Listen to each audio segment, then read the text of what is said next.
O Senhor esteja convosco. Ele está no meio de nós. Proclamação do Evangelho de Jesus Cristo, segundo São João. Glória a vós, Senhor. Naquele tempo, disse Jesus à multidão: Eu sou o pão da vida. Quem vem a mim não terá mais fome, e quem crê em mim nunca mais terá sede. Eu, porém, vos disse que vós me vistes, mas não acreditais. Todos os que o Pai me confia virão a mim, e quando vierem, não os afastarei. Pois eu desci do céu não para fazer a minha vontade, mas a vontade daquele que me enviou. E esta é a vontade daquele que me enviou, que eu não perca nenhum daqueles que ele me deu, mas os ressuscite no último dia. Pois esta é a vontade do meu Pai, que toda pessoa que vê o Filho e nele crê tenha a vida eterna, e eu o ressuscitarei no último dia. Palavra da salvação. Glória a vós, Senhor.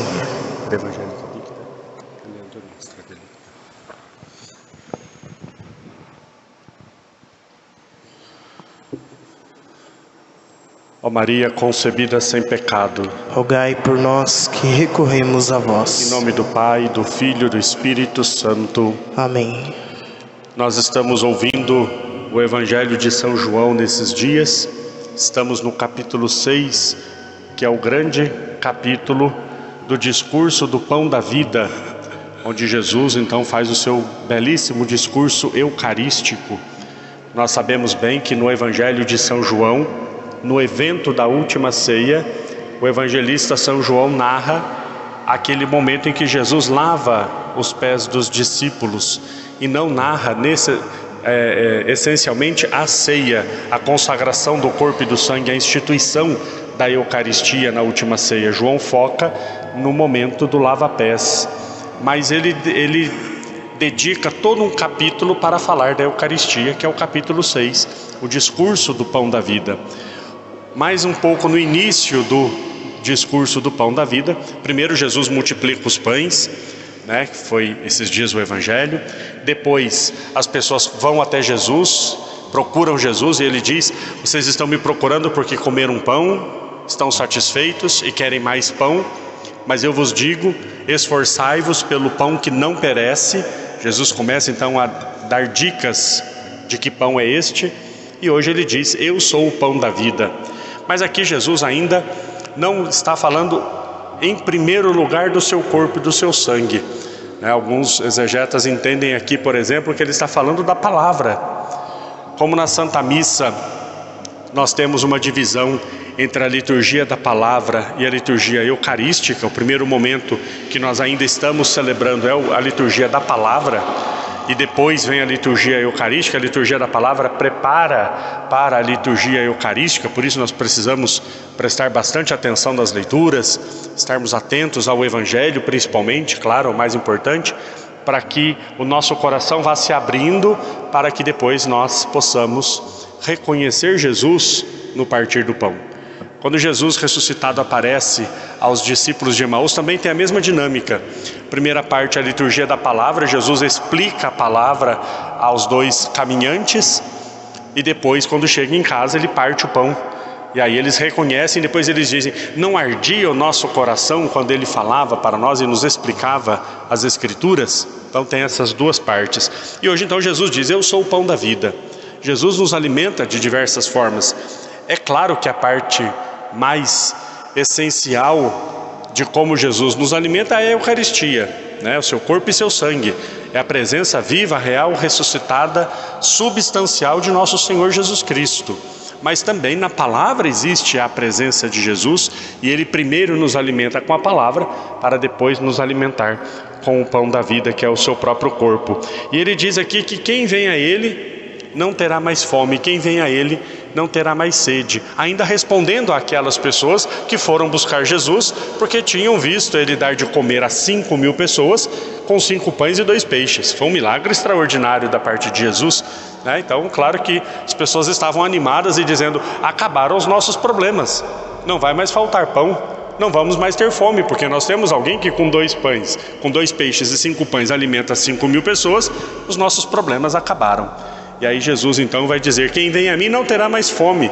Mas ele está falando da fome da alma, da fome espiritual, em primeiro lugar.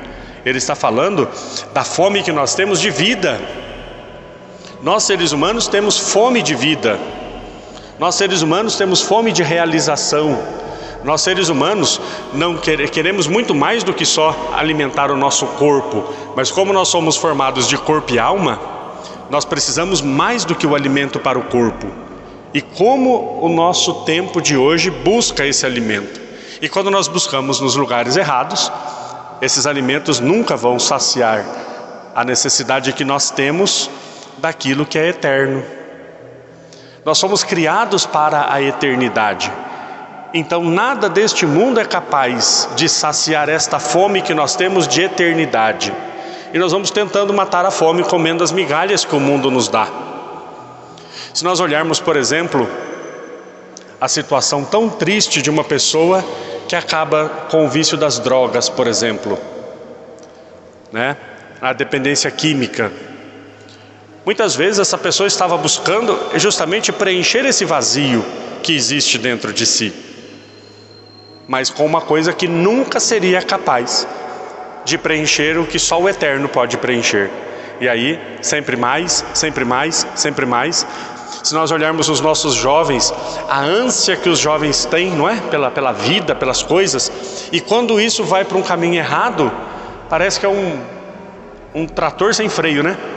Sempre mais, sempre mais, sempre mais. Você pega um jovem, começa a ir em festas, de repente 1 vez na semana vai na festa, de repente é 2 vezes na semana, de repente é 3 vezes na semana, de repente vira noites e noites, são dias e dias, e a pessoa vai sempre buscando mais e se afundando mais e buscando mais. Porque nada deste mundo pode satisfazer uma alma que tem fome de eternidade.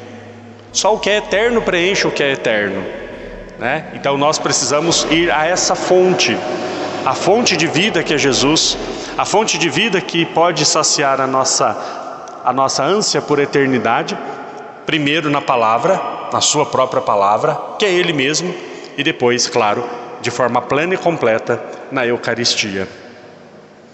Quando nós comungamos, nós recebemos dentro de nós a semente da eternidade.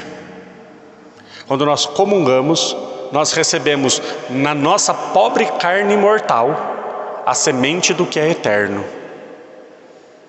E é essa semente que vai alimentando, é este pão, este alimento que vai nos transfigurando em outros Cristos, para que também nós cheguemos até a eternidade e o contemplemos face a face por toda a eternidade. O nosso coração deve ansiar pela comunhão ao corpo de Jesus. Ansiar pela comunhão. Depois do céu, o céu é a coisa que nós mais temos que desejar no mundo. É o céu. Não existe outra coisa que um coração do ser humano deseje mais. É o céu. O que você quer? Quero ir para o céu. Depois do céu, o que nós mais temos que desejar é comungar Jesus, porque já é o céu aqui na terra. Depois da eternidade não existe nada que nós devemos desejar mais do que comungar o corpo e o sangue de nosso Senhor Jesus Cristo. E para isso nós devemos abrir mão de tudo o que for preciso e devemos abraçar tudo o que for preciso para que nós nunca nos afastemos de Jesus na Santa Comunhão. Que Deus nos abençoe e nos dê forças para juntos nunca abandonarmos esse Deus que nos ama, que cuida de nós e que quer nos ressuscitar no último dia. Louvado seja nosso Senhor Jesus Cristo. Para sempre seja louvado.